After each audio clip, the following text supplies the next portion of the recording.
As if the youngsters growing up in the older and poorer parts of America's cities didn't have enough problems, many of them have to grow up scared. They are in fear for their lives, literally, because of gang violence. Bill Schechner, who reports on the young for the NBC News program Main Street, has a report tonight from the urban battleground.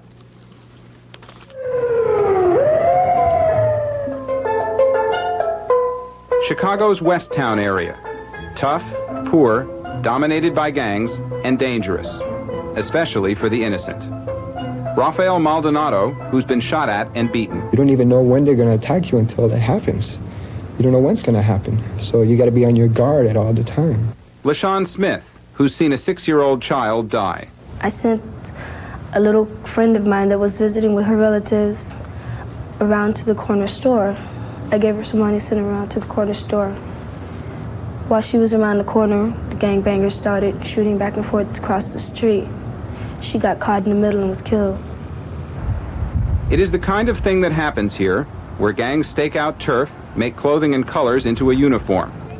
Non-members have to abide by the rules, live like civilians in a war zone, even though it is the neighborhood of their birth. Evelyn Vasquez, whose friends have been beaten. You have to watch out where you're going. You have to watch out how you stand, how you put your hands, what colors you wear, you know, what you say. You have to always be on the guard, all the time. In Chicago last year, there were 58 gang-related deaths. Kids hurting kids.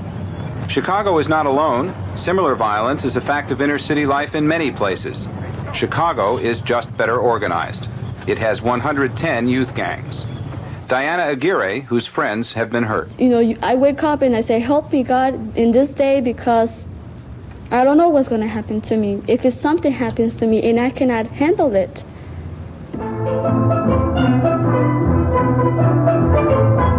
The area high school, Roberto Clemente, has 3,200 students. Half of them drop out, but half do not, overcoming what professionals call depression, anxiety, and deprivation.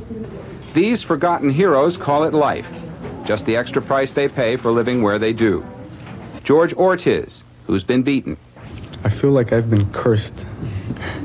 You know, it's like, why, did I end up living here? You feel cheated. Cheated of what?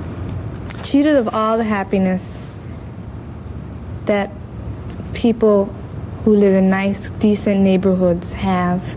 Johnny is the leader of one section of a youth gang. He joined after another gang killed his brother. He recognizes that his gang hurts innocent teenagers. I don't feel that happy about it. Feel guilty? Mm-hmm. You do? Yes. Then why are you still in a gang? I don't know. What do you think?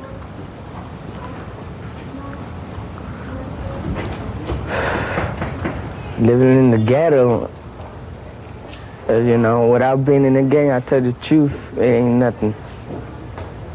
Chicago employs street workers who try to prevent fights and get teenagers to leave gangs, but the program is hampered by lack of money and staff.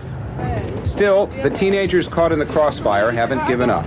I want to study and I want to do something with my life so that I can be someone and I'll be able to leave. It's either them or you. It's sort of like survival, survival of the fittest, You do what you do to stay alive. And the faster you can move on, I guess the happier everybody will be. The inner-city warfare isn't likely to end soon, but neither is the struggle to rise above it. Bill Schechner, NBC News, Chicago. That's the news for Wednesday night. I'm Roger Mudd in Washington. Good night.